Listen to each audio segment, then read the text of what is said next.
За малын индексжүүлсэн даатгалын тухай хуулийг заашгүй бас тодорхой хэмжээгээр өөрчлөхгүй болохгүй байгаамаа.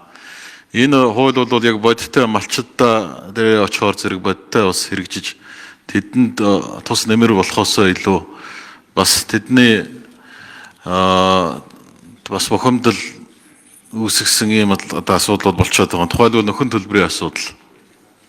Нөхөн төлбөрийг авахдаа тэр тухайн сумынх нь малын хорогдолтой уялдуулж өгдөг нь бас их өндрөл бэрхшээл болчиход байгаа.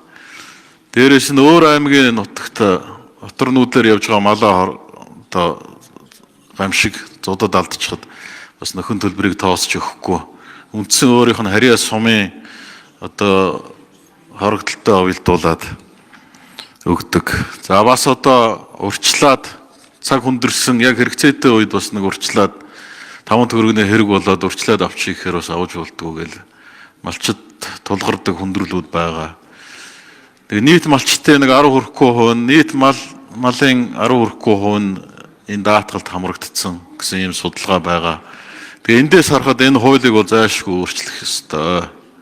Тэг учраас энэ өөрчлөлтөнд саяхан одоо миний хэлсэн малчид тулгардаг энэ бэрхшээлүүдийг хэрхэн засаж сайжруулахаар энэ хуулинд орсон байгаа вэ гэдэг дээр асуулт асууя. Тэгээд дараа нь тодруулъя.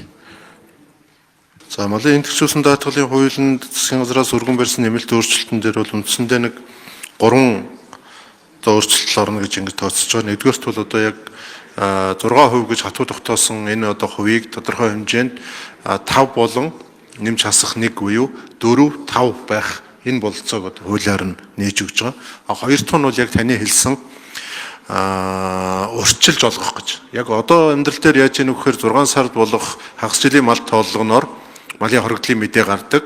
За энийг нэгтгэж за одоо даатгалын компаниуд нөхөн олгороо малчтын дансанд хийх гэсээр хэвтэл энэ бол бараг 10 сар руу гайждаг.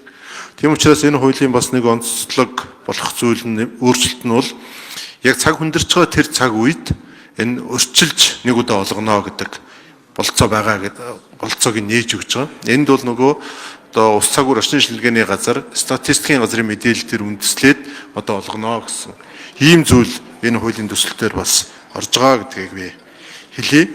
Гуравт нь бол яг сая таны хэлдэг аймгийн энэ хууль хэрэгжиж эхэлсэн цагаас хойш бол ер нь 12%-аас эхэлж исэн энэ босго 6% хүрээд 2014 оноос хойш 10 гаруй жил одоо 6%-тай явж байгаа.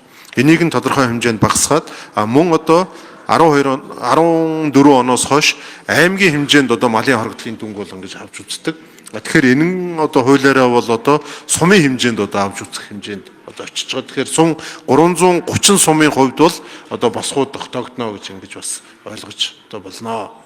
За отор нүүдэлтэй холбоотой асуудал түрүүнд бас баасан жаргал гишүүн асуусан. Энэ отор нүүдэлтэй холбоотой асуудал дээр бол тухайн одоо өөрийн харьяалагддаг сум багийн одоо удирдлагуудаа энэ малынхаа хоригдлыг хэдийгээр өөр нутагт явж байгаа, өөр аймаг, өөр суманд явж байгаа ч гэсэн одоо мэдэгдэх ёстой гэж ингэж бол бас үзэж байгаа. Гэхдээ энэ дээр одоо яг Монгол одоо ах үед нэг буулгах зайлшгүй шаардлага байгаа юм бол отор нүүдэл хийгээд өөр аймагт очиод отор нүүдэл хийдэг. Гэтэл өөрийнх нь аймагт бол одоо нөгөө босго хэмжээнд хүрэхээргүй малын хоригдол гарчдаг. Оторлж очисон газарт нь болохоор гамшиг болцдог. Тэгэхэд энэ малчин одоо тэндээс авч чадахгүй байх нөхцөл бас үүсэж байгаа. Тэгэхээр энэ ажлын хэсгийн хувьд бол засгийн газраас өргөн барьсан хуулийн хөндсөн хуулийн заалтууд дээр л ажиллаж байгаа.